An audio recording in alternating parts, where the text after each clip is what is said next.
Collector commissioner conference vision 2047 के अंतर्गत प्रथम 5 वर्ष की योजना पर आज कई प्रकार के जैसे हेल्थ है, सुशासन है, ऐसे विषयों को लेकर के बीच बात की और कलेक्टर, सीओ,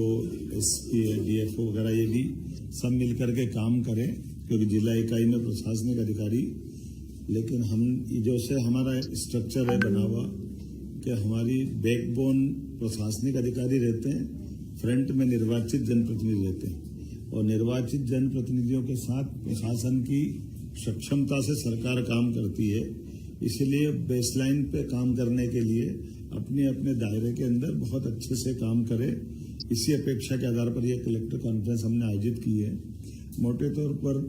6 महीने बाद हम इसका रिव्यू करेंगे। 1 साल में इसका 1 साल 3 महीने का टारगेट अभी लिया है और जैसा कि कुछ हमने निर्देश भी दिए हैं, कलेक्टर, सीईओ और अन्य अधिकारी ग्रामीण क्षेत्रों में रात्रि विश्राम करें, सरलता से लोगों के साथ मिले जुले, जनप्रतिनिधियों से संवादहीनता नहीं होना चाहिए, जन सुनवाई में भी लापरवाही नहीं करना है, सीएम हेल्पलाइन की शिकायतों पर ध्यान दें, जिले में अच्छे सुझाव, अच्छे नवाचार जिलों के अंदर और कई योजनाओं में सुधार की गुंजाइश है। हमने कई जिलों का जिन्होंने अच्छा काम किया है उनके प्रेजेंटेशन भी देखे सुने हैं, जैसे हेल्थ में जिसने काम किया, अपने एग्रीकल्चर में अच्छा काम जिस तरह से हुआ है, ऐसे अलग अलग कलेक्टर या उनके जिलों के अंदर के जो 4, 5, 6 जिनने अच्छे अपने प्रेजेंटेशन बनाए उनकी बात भी कही है। कई अच्छे नवाचारों के बारे में जानकारी भी आई है और जैसे एग्रीकल्चर सेक्टर में भावांतर योजना को लगभग 1.5 लाख से ज्यादा लोगों ने पंजीयन किया है और भावांतर योजना का के नीचे से किसानों को उनकी जो हमारी पूर्व घोषित योजना है कि हम अपनी मंडी में भी अच्छा भाव दिलाएंगे और मंडी के भाव के बाद का डिफरेंस अमाउंट जो 5,328 तक हमको देना है वो हम दे के रहेंगे। इसलिए स्वाभाविक रूप से किसान को जो बाकी उपार्जन में लंबी लाइन लगना पड़ता था, तुल कांटे से लेकर के कई कठिनाई होती थी, वो सब चीजें निजात मिलेगी। लेकिन हमने ये भी कहा कि एग्रीकल्चर में भी जैविक खेती को भी बढ़ावा दें, क्योंकि जब हम पशुपालन को बढ़ावा दे रहे हैं, प्राकृतिक खेती भी बढ़ना चाहिए और इनके पंजीयन करके, क्योंकि इसमें दोहरा लाभ रहता है। हमारे पशुपालन के आधार पर जैविक खाद भी अपने पास उपलब्ध रहता है और उसी के आधार पर एग्रीकल्चर में जब प्राकृतिक खेती करते हैं तो उसके पंजीयन करा लेते हैं। तो पंजीयन के आधार पर किसानों को भारत सरकार के माध्यम से भी और राज्य सरकार के माध्यम से अलग से लाभ भी मिलता है। उद्यानिक फसलों के बारे में भी अच्छी बात हुई है। इसमें उद्यानिक फसलों से किसानों की कम भूमि में भी अच्छी लाभ मिलता है। उदाहरण के लिए गुना के अंदर गुलाब की खेती के प्रेजेंटेशन बताया है। अब हमने कहा गुलाब की खेती गुना में हो रही है और भी ऐसे फूलों की खेती को बढ़ावा दे सकते हैं। बहुत अच्छे से इस पे बात हुई। ड्रिप स्प्रिंकलर सिंचाई को भी बढ़ावा देने पर हमारा जोर है, क्योंकि इसमें बूंद बूंद पानी बचता है। बड़े पैमाने पर जब हमारा सिंचाई का रकबा बढ़ रहा है तो सिंचाई के रकबे में भी हम स्प्रिंकलर से और नीचे तक एक एक बूंद बचा करके अधिकांश खेती के अंदर सिंचाई का रकबा भी बढ़ाएं और उसको लाभ दिलाएं।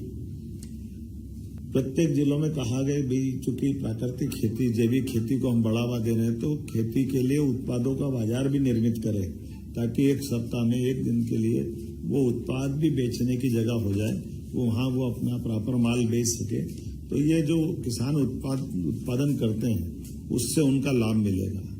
हेल्थ के सेक्टर में हमने कहा हॉस्पिटलों का जिला कलेक्टर और बाकी लोग भी हॉस्पिटल का निरीक्षण भी करें, बाकी व्यवस्थाओं को भी देखें। बड़े अस्पतालों में प्राइवेट मेडिकल कॉलेज जो पीपीपी मॉडल पर जो बन रहे हैं और इसकी गति बढ़े। ये बात सही है कि पूरे देश में सबसे तेज गति से मेडिकल कॉलेज अगर कहीं बन रहे हैं तो हमारे राज्य के अंदर हो रहे हैं। लेकिन जो हमको चैलेंज है उस चैलेंज पे भी हम पहले से अच्छी स्थिति में आए, लेकिन अभी और अच्छी स्थिति में आए। जैसे कुपोषण से भी हमारा अभियान और तेज होना चाहिए, ताकि हमारी इस तरह की और इसमें गति बढ़ेगी।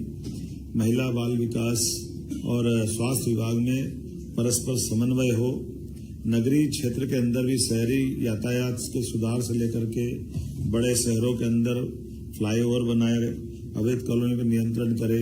गीता भवन की गति तेज गति से बढ़े। अलग अलग प्राधिकरण हमारे बनाए गए हैं, वो सारे प्राधिकरणों के अंदर हम गति से काम करें। ओंकारेश्वर, चित्रकूट,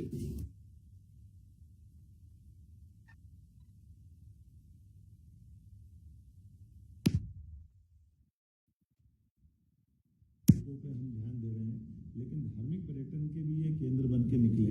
तो धार्मिक पर्यटन से कई प्रकार के रोजगार भी मिलते हैं, हमारी पुरातत्व और धार्मिक आस्था के केंद्र भी मजबूत होते हैं। तो ऐसे समग्र रूप से इनमें बड़ी भूमिका प्राधिकरणों की है। तो विशेष क्षेत्र प्राधिकरण अपना अपना काम करे, इस दृष्टि से भी हमने इन प्राधिकरणों को और मजबूत करके इस पे काम करेंगे। उद्योग रोजगार, ये तो हमने उद्योग रोजगार वर्ष घोषित किया था,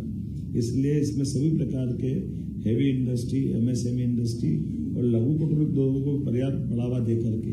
इसमें जो हमारी परंपरागत रूप से जो आबादी काम कर रही है उसको तो बढ़ावा देना ही, लेकिन नए नए प्रकार से भी जोड़ करके इनके क्लस्टर बना करके उसको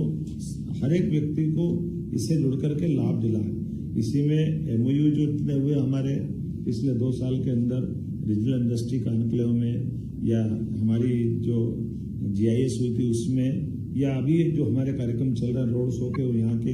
इस पे भी काम करें। और पुरानी मिलों के निपटारे की दृष्टि से भी, जैसे हमने अपना हुकुमचंद मिल का निराकरण किया, उज्जैन का किया था, रतलाम,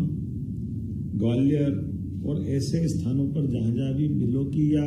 जिनिंग प्रेस की या इंडस्ट्री की कोई जमीन है, उसका जमीन का वापस लेकर के पुनरुद्योग की दृष्टि से या विकास की दृष्टि से उसका बेहतर से बेहतर उपयोग हो जाए।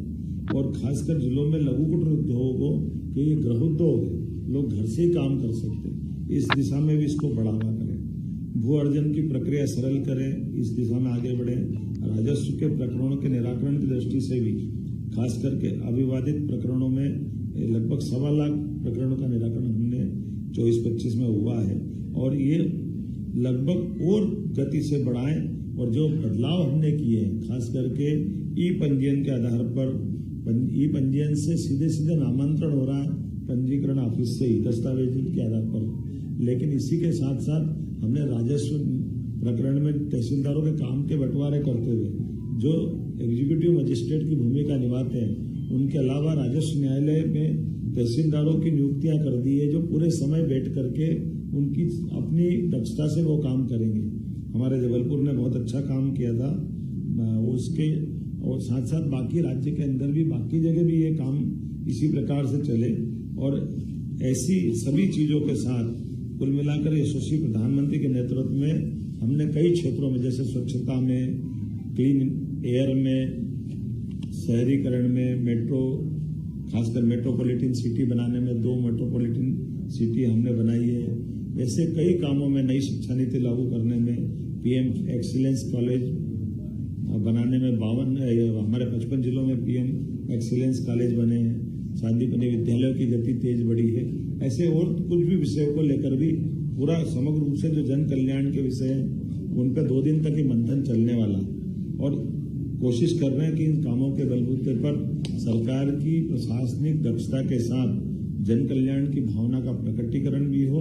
और हमारे रिजल्ट मध्य प्रदेश सरकार के यशस्वी प्रधानमंत्री के नेतृत्व में कदम से कदम मिलाकर